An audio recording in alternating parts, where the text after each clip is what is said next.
क्योंकि मैं सभी पंचायत को घूमी हूँ, देखी हूँ, सभी का समस्या भी सुनी हूँ और आदमियों को, जनता को रोते बिलखते भी मैं सुनी हूँ। इसीलिए मेरा ऐसा लग रहा है कि मेरे बाप के घर में अगर 10 करोड़ टका रहता ना तो प्राणपुर विधानसभा में हम 1 करोड़ से 2 करोड़ तक हम डाल करके कुछ न कुछ अपने तरफ से जरूर करते हैं। प्राणपुर विधानसभा में 30 सालों में कोई बदलाव, लोग बोलते हैं कि प्राणपुर विधानसभा इतने सालों में बहुत बदलाव हुआ। हम तो बोलते हैं कि भाई अगर आप बोल रहे हैं कि प्राणपुर विधानसभा 30 सालों में कि 5 सालों में कि 10 सालों में बदलाव हुआ, तो एक प्राणपुर विधानसभा में हम तेल का खर्चा देते हैं, जाके घूम के आओ प्राणपुर विधानसभा में करके लाइन लगा रहता है, भैया मेरा काम कर दीजिए, कुत्ता जैसा फटकार के भगा देता है।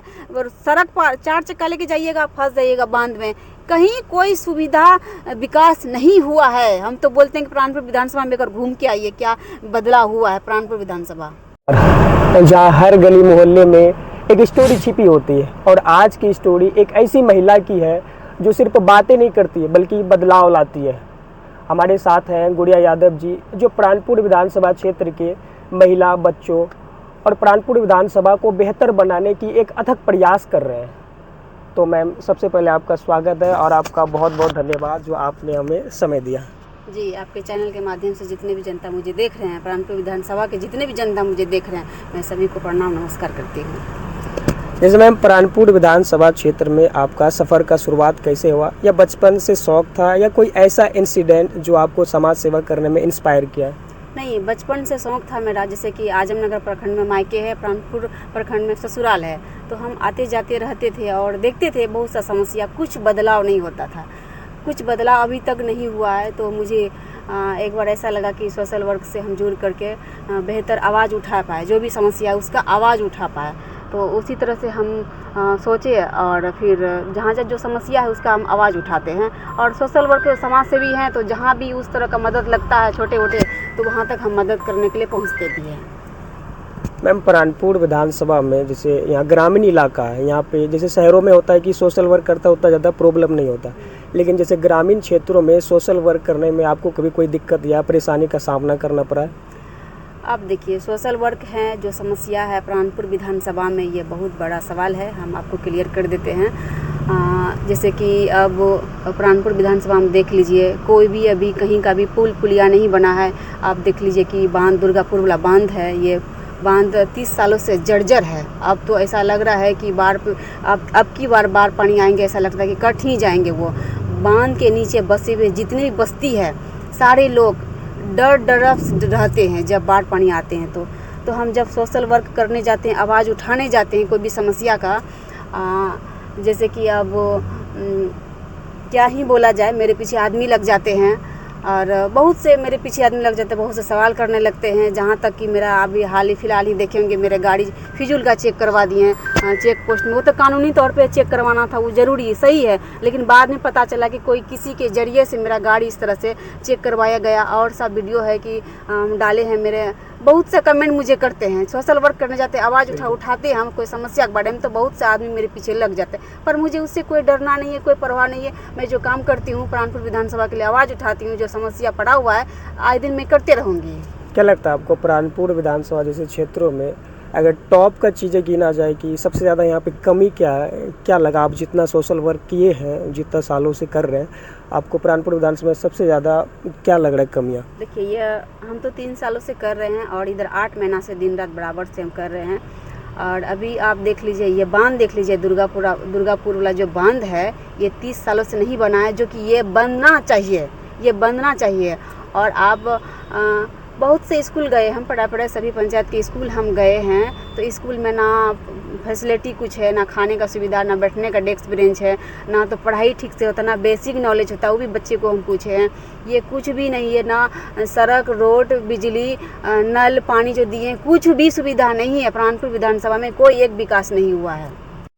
जैसे मैम, अभी आप जैसे समाज सेवा कर रहे हैं, सोशल वर्क कर रहे हैं, तो आप जैसे प्राणपुर विधानसभा क्षेत्रों में घूमे, क्या लगता है आपका है मतलब पॉलिटिक्स में आने का कोई विचार? देखिए, राजनीतिक में आने का कोई विचार मेरा नहीं है। और जैसे कि हम समाज सेवा करते आ रहे हैं 3 सालों से, ये समस्या हम देख रहे हैं, आवाज़ उठा रहे हैं, इस पर कोई अमल नहीं है नेताओं सबका। नेताओं के नीति ने मुझे राजनीति में आने पर मजबूर कर दिया, जैसे हम समाज सेवा कर रहे हैं, कोई समस्या है, गहरा समस्या बांध का हम बार बार आवाज़ उठाते रहते हैं। जैसे आप देख लीजिए ब्लॉक में इतनी करप्शन हो रही है, अब ज़मीन का एक मोटेशन करवाना चाहिए 25,000 लग जाता, उस पर भी आप पेंडिंग में आपको डाल देगा। एक छोटे छोटे पेपर से लेकर के 1000 से लेकर के आपका 40,000 50,000 तक वहाँ करप्शन होता है, भ्रष्टाचार है। सबसे ब्लॉक में देख लीजिए, वहाँ क्या हमारे नेता का नीति नज़र नहीं पड़ता है क्या? आप ये बता सकते हैं। तो जैसे कि आप कोई चीज़ का आवाज़ उठा रहे हैं, वो समस्या दूर करने के लिए आपको एक पावर चाहिए, और पावर एक राजनीतिक में मिलता है। तो मुझे लगा कि आना भी चाहिए राजनीतिक में। पावर जब तक नहीं मिलेगा तब तक हम जनता का समस्या दूर नहीं कर पाएंगे।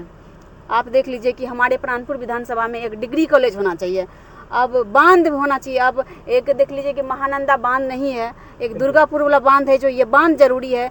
सड़क है, आप देखिए राजनीतिक में जो आएगा, जो जीतेगा, तो रोड सड़क बिजली पानी तो होगा ही, हम चलेंगे तो हम बनाएंगे ही। इससे हट के भी कोई काम है ना, शिक्षा पर है, रोजगार पे है, लेडीज आत्मनिर्भर पे है। करप्शन इतना हो रहा है, ब्लॉक में जाइए तो ये सब समस्या है। ये सबको दूर करने के लिए आपको राजनीतिक में अगर आते हैं, अगर पावर नहीं होगा तो आप कैसे काम करिएगा? अच्छा, मैं मान लीजिए प्राणपुर विधानसभा में जैसे जनता आपको भारी मतों से विजय बनाती है, तो प्राणपुर विधानसभा की जो सबसे पहली काम है तो आप किस चीज़ पे करेंगे? देखिए ये बात तो हम क्लियर कर देते हैं आपको। अगर जनता निस्वार्थ भाव से, ये भी क्लियर करते हैं, जनता निस्वार्थ भाव से बिना कोई साड़ी कपड़ा दारू मुर्गा, समझे, ये सब हटा करके मुझे जनता अगर चुनेगी, मैं अगर आऊँगी तो मैं सबसे पहले रोजगार पे बात करूँगी। युवा रोजगार पे मैं काम करूँगी, शिक्षा पे काम करूँगी, लेडीज़ आत्मनिर्भर पे मैं काम करूँगी। प्राणपुर विधानसभा में एक डिग्री कॉलेज होना चाहिए, जितने भी पुल पुलिया बांध है वो सब होना चाहिए। निर्दलीय चुनाव लड़ेंगे या कोई पार्टी से? अभी तो कोई पार्टी की, मैं पार्टी से ज्वाइन नहीं हुई हूँ, निर्दलीय मैं लड़ूंगी।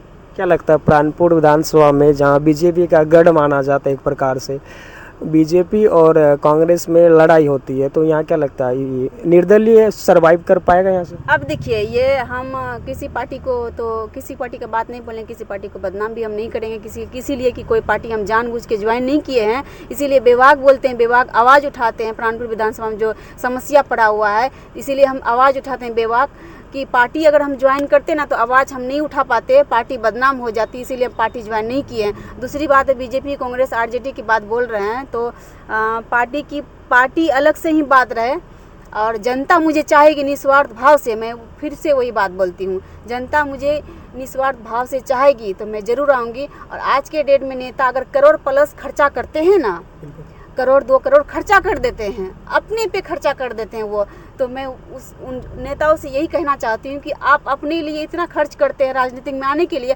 अगर वही पैसा जनता पे आप खर्च करते हैं तो जनता प्रभावित होगा, आपको चुनेगी ज़रूर। तो मैं जनता से वही कहना चाहती हूँ कि जनता अगर निस्वार्थ भाव से बिना दारू कपड़ा मुर्गा का मुझे चुनती है तो मैं विकास के काम जरूर करूँगी। आप 5 सालों में कहाँ देखना चाहते हैं? जैसे प्राणपुर में क्या क्या चीज़ें होनी चाहिए जो यहाँ के प्राणपुर को एक राज्य लेवल पर या राष्ट्रीय स्तर पर एक मान्यता मिले?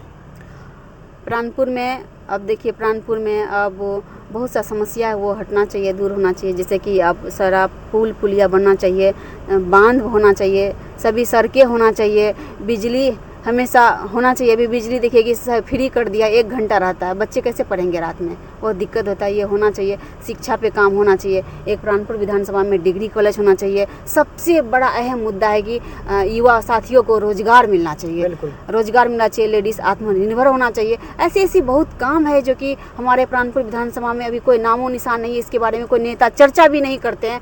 जो प्रेजेंट है और जो हारा हुआ कैंडिडेट है, कोई चर्चा नहीं करते इनके बारे में, सिर्फ सोचते हैं राजनीतिक सोच लेते हैं। मैं तो वही फिर से दोहराना चाहती हूँ, जो राजनीतिक पे करोड़ 2 करोड़ 3 करोड़ खर्चा करते हैं, अगर वो जीतेंगे ना तो राजनीतिक से वो अपना पूंजी निकालेंगे। राजनीति को बिजनेस समझ लिए वो कि भाई हम 2 करोड़ लगाए हैं तो जीतेंगे तो 4 करोड़ पहले हम निकालेंगे, तभी हम जनता का विकास करेंगे। हम तो जनता अगर निस्वार्थ भाव से हमसे जुड़ती है तो जनता का सहयोग हम जरूर करेंगे, जरूर हम विकास बदलाव करेंगे। क्योंकि हम प्राणपुर विधानसभा से हम बहू भी हैं, बेटी भी हैं, हम एक ही समाज से भी हैं। तो हम जो वादा करेंगे ना जनता के बीच, तो सोच समझ के करेंगे ना, जो हम कर पाएंगे वो वही वादा हम रखते हैं जनता के बीच में। जनता को हम ये नहीं बोलते हैं कि हम जनसंपर्क करने जाते हैं, हम ये भी नहीं बोलते जनता को हमें वोट दीजिएगा, हम कैंडिडेट हैं, हम खड़ा हो रहे हैं। अभी तक हम किसी को ऐसा नहीं बोले हैं कि हम इलेक्शन लड़ने वाले हैं। हम जाते हैं, समस्या सुनते हैं, उसके बारे में आवाज़ उठाते हैं जहाँ तक कि सुनवाई हो जाए। चलिए, हमारे साथ थे गुड़िया यादव जी, जो प्राणपुर विधानसभा में लगातार एक्टिव है और कहीं ना कहीं यहाँ के लोगों की समस्याओं पर बात कर रहा है और नेताओं तक यहाँ की आवाज़ पहुँचाने की प्रयास कर रहा है। गुड़िया यादव जी लगातार एक बात और भी है कि बहुत से लोग बोलते हैं कि राजनीति गंदा है, तो मेरा नज़र से देखा जाए तो राजनीति कुछ भी गंदा नहीं है। अच्छे लोगों का राजनीति में नहीं आना इसी वजह से नहीं, गलत बात है। लोग बोलते हैं कि राजनीति गंदा है, लेकिन जो बोलते हैं ना, आज के डेट का नेता राजनीति को गंदा कर देते हैं। कैसे पता है? वो करोड़ 2 करोड़ 3 करोड़ खर्चा करते हैं खुद हाईलाइट होने के लिए। हम तो बोलते हैं वो आप जनता के पीछे खर्चा कीजिए, जो समस्या है उनको दूर करिए, अपने पीछे मत करिए खर्चा। तो वो नेता ही राजनीति को गंदा कर दिया है, इसीलिए वो अभी खर्चा करते हैं 2 करोड़ 3 करोड़, तो उससे वो निकालेंगे पैसा। इसीलिए राजनीतिक आज के डेट में बिजनेस हो गया है। बस हम जीतेंगे और इतना पैसा निकालेंगे। नेता सब आजकल यही सोच के रखे हैं, राजनीति को बिजनेस समझ लिया है। लेकिन मेरा उम्मीद से, मेरा आंखों से, मेरा नज़रिया से देखा जाए, अगर ये मोबाइल है, अगर इसको मिस यूज करते हैं हम तो वही होगा ना यूज। अगर मोबाइल है इमरजेंसी कॉल करने के लिए, कुछ जानकारी लेने के लिए, कुछ जानकारी देने के लिए है, अगर आप जो भी चीज़ को जैसे इस्तेमाल करिएगा, जैसे यूज कीजिएगा, वो वैसे ही यूज होगा। राजनीतिक ये सेवा है। हम अगर जैसे कि कोई भी नेता जीतता है, कोई भी काम करता है, तो वो एक सेवा दिया समाज के अंदर में। जैसे कि स्वास्थ्य केंद्र नहीं है प्राणपुर विधानसभा में, आप देखिए कहीं कहीं कोई पंचायत में स्वास्थ्य केंद्र है, लेकिन वो बंद रहता है, उसमें संठी बकरी यही सब रहता है। अभी हर एक पंचायत में एक स्वास्थ्य केंद्र होना बहुत ज़रूरी है, पर सब घर होना बहुत ज़रूरी है, जो कि महिलाओं को दिक्कत होता है। 15 किलो 20 किलोमीटर महिला चल के जाती है, किसी महिला का डेथ भी हो जाता है, रास्ते में हो जाता है, बहुत सा हादसा हो जाता है। हाँ, क्योंकि रास्ता रोड अभी सही नहीं है प्राणपुर विधानसभा, कहीं भी नहीं। आप जाके देख सकते हैं, मेरा वीडियो में भी देख सकते हैं, प्राणपुर विधानसभा पूरा घूम भी सकते हैं, क्योंकि मैं सभी पंचायत को घूमी हूँ, देखी हूँ, सभी का समस्या भी सुनी हूँ और आदमियों को, जनता को रोते बिलखते हुए मैं सुनी हूँ। इसीलिए मेरा ऐसा लग रहा है कि मेरे बाप के घर में अगर 10 करोड़ टका रहता ना, तो प्राणपुर विधानसभा में हम 1 करोड़ से 2 करोड़ तक हम डाल करके कुछ न कुछ अपने तरफ से जरूर करते हम। तो ये सब दूर करने के लिए राजनीति के बारे में हम सोचे कि मुझे पावर मिलना चाहिए। पावर राजनीतिक में ही मिलेगा। बस हम जनता से यही कहना चाहते हैं कि आप अपना सोच विचार के इस बार अपना काम कीजिएगा। मैं ये नहीं कहती हूँ कि मैं राजनीतिक में आ रही हूँ, मुझे वोट करिएगा, ये भी मैं नहीं कहती हूँ। तो दोस्तों, जिसको लगता है ना कि प्राणपुर विधानसभा में बहुत सारी कामें हुआ है, तो उनको मैम के साथ एक बार क्षेत्र का भ्रमण करने की आवश्यकता है। और प्लस नेताओं को जो लगता है कि यहाँ हमने बहुत सारा डेवलपमेंट किया है, तो उनको एक बार फिर से जागने की प्राणपुर विधानसभा में 30 सालों में कोई बदलाव। लोग बोलते हैं कि प्राणपुर विधानसभा इतने सालों में बहुत बदलाव हुआ। हम तो बोलते हैं कि भाई, अगर आप बोल रहे हैं कि प्राणपुर विधानसभा 30 सालों में कि 5 सालों में कि 10 सालों में बदलाव हुआ, तो प्राणपुर विधानसभा में हम तेल का खर्चा देते हैं, जाके घूम के आओ प्राणपुर विधानसभा में कौन रोड सड़क और पुल पुलिया, कौन स्कूल, कौन करप्शन, क्या क्या हुआ है, जाके देख के आओ। ब्लॉक में जाइए, उस तरह से आदमी लाइन लगा रहता है, पैसा ले करके लाइन लगा रहता है, भैया मेरा काम कर दीजिए, कुत्ता जैसा फटकार के भगा देता है। और सड़क पर 4 चक्का लेके जाइएगा, फंस जाइएगा बांध में। कहीं कोई सुविधा विकास नहीं हुआ है। हम तो बोलते हैं कि प्राणपुर विधानसभा में अगर घूम के आइए, क्या बदलाव हुआ है प्राणपुर विधानसभा। देखिए, सिर्फ नारेबाजी और सोशल मीडिया में एक हवा बना देने से विकास नहीं होता और विकास के मायने ज़मीनी स्तर में और कागजों तक सीमित होना ही विकास नहीं होता। जब तक आप ज़मीनी हकीकत खंगालना शुरू करेंगे, तब आपको पता चलेगा कि प्राणपुर में कितनी विकास हुआ है और कितनी आवश्यकता है प्राणपुर को विकास की। धन्यवाद।